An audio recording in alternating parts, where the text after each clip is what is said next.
Para compreendermos o que é clonagem terapêutica e reprodutiva, vamos definir. Clonagem é um processo de reprodução assexuada no qual, de um ser vivo unicelular ou pluricelular, são formados descendentes geneticamente idênticos entre si ao progenitor, gerando clones. Esse tipo de reprodução pode acontecer tanto naturalmente quanto de forma artificial em laboratórios. A clonagem é um processo que ocorre de forma natural nos seres unicelulares, que são as bactérias, certos fungos, e protozoários, e em muitos pluricelulares, como vegetais com capacidade de se propagar por meio de brotos, entre eles a banana, o alho e o inhame. Há também exemplos entre os animais como as anêmonas do mar.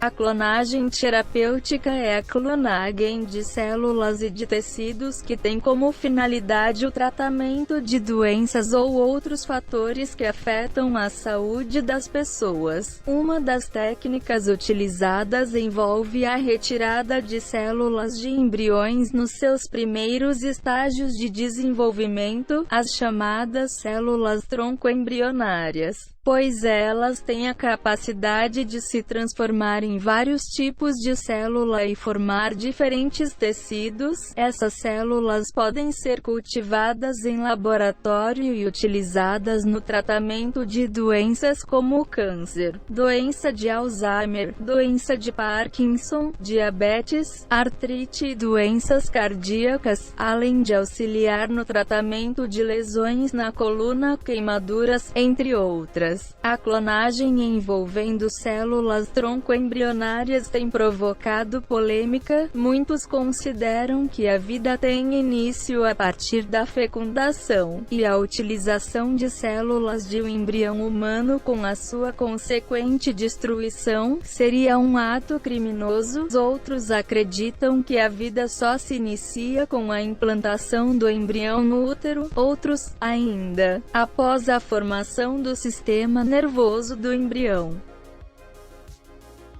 Outra possibilidade de clonagem terapêutica consiste em implantar o núcleo de uma célula do próprio paciente em um ovócito sem núcleo. As células obtidas da divisão dessa nova célula terão capacidade de diferenciar-se em vários tecidos humanos compatíveis com o paciente, evitando problemas de rejeição. Esses tecidos poderiam ser utilizados, por exemplo, para recuperar órgãos ou partes deles que tivessem sofrido acidentes ou fossem doentes. Existe uma forte oposição ao desenvolvimento dessa técnica, pois ela poderia possibilitar a clonagem humana. Recapitulando, esse procedimento é utilizado em laboratório para a produção de células tronco totipotentes, a fim de produzir tecidos ou órgão para transplante. Esse tipo de clonagem oferece a possibilidade de beneficiários de pouco ou nenhum perigo de rejeitar um órgão transplantado, porque esse órgão teria uma correspondência exata ao DNA do paciente. Células tronco utilizadas para isso são células que podem dar origem a todos os tecidos e órgãos do corpo. Tem a capacidade única de se regenerar e se tornar qualquer outra célula. Existem dois tipos de células tronco. Células tronco adultas são encontradas na medula óssea ou no cordão umbilical do bebê. Assim que ele nasce, e se dividem em dois grupos. Hematopoéticas, dão origem às células do sangue e ao sistema imunológico. Estas células também são pesquisadas para fazer tratamento de doenças como a paralisia cerebral, autismo, diabetes e outras doenças ainda sem cura atualmente. mesenquimais dão origem às cartilagens, ossos, músculos, tendões e gordura do corpo, e têm um papel fundamental na regulação do nosso sistema imunológico. As células tronco embrionárias podem ser encontradas no 5º dia após a fecundação, quando o feto está em estágio de blastocisto. Essas células têm capacidade de se transformar em qualquer tipo de tecido do corpo humano, o que aumenta seu potencial de tratamento.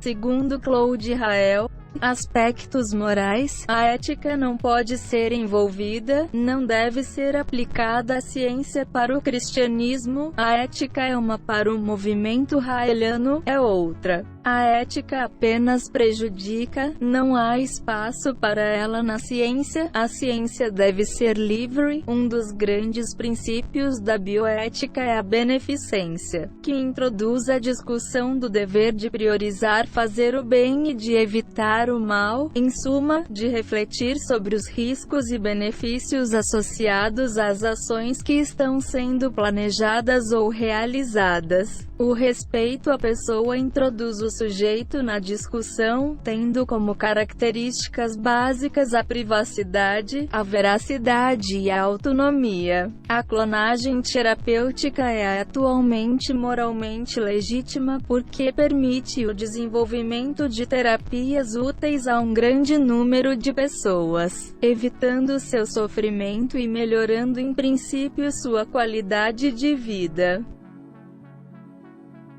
A clonagem reprodutiva é a geração de uma duplicata de um ser vivo já existente através de uma técnica chamada transferência nuclear. Nesta técnica é colocada uma célula de um indivíduo adulto em um óvulo que não tem núcleo, depois de 5 dias de fecundação em laboratório. Quando o embrião possuir entre 200 e 250 células, ele se torna um cisto chamado blastocisto e ele é colocado em um útero para se desenvolver.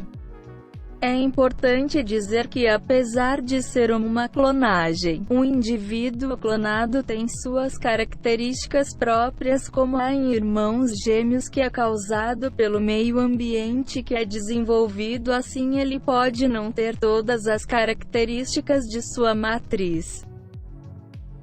A questão ética é dividida em pessoas a favor da clonagem humana. Os defensores da clonagem alegam que esta não passa de um processo de fertilização assistida alternativo aos outros já existentes. A clonagem reprodutiva permite ainda substituir indivíduos, por exemplo, que em caso de morte poderá reviver um ente querido. Quando perante o argumento de que a clonagem é um processo que vai contra as leis da natureza, dizem que a clonagem é um processo já existente na própria natureza. Nos processos de reprodução assexuada, em que os indivíduos gerados são sempre geneticamente iguais aos progenitores, e também por vezes nos processos de reprodução sexuada, quando existem gêmeos.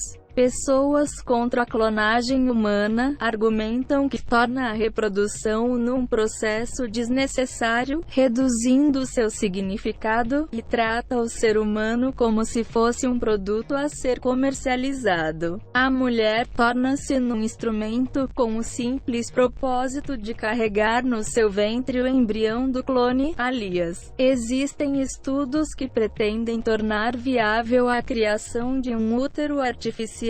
Quando tal acontecer, o humano poderá ser totalmente criado em laboratório. Outro direito violado é o da não discriminação do humano, pois a partir do momento em que seja possível criar clones, apenas indivíduos com determinadas características serão aceites, o que poderá, em último caso, levar à extinção de certas culturas e raças, diminuindo extremamente a biodiversidade diversidade, o que, tendo em conta que essa variedade de indivíduos que contribuem para o desenvolvimento das espécies pode ser bastante prejudicial à dignidade do ser humano, que será reconhecido como um produto e não um ser também, e posta em causa. Por exemplo, no caso dos clones, podem mesmo existir problemas psíquicos devido à consciência de que se uma cópia de outro ser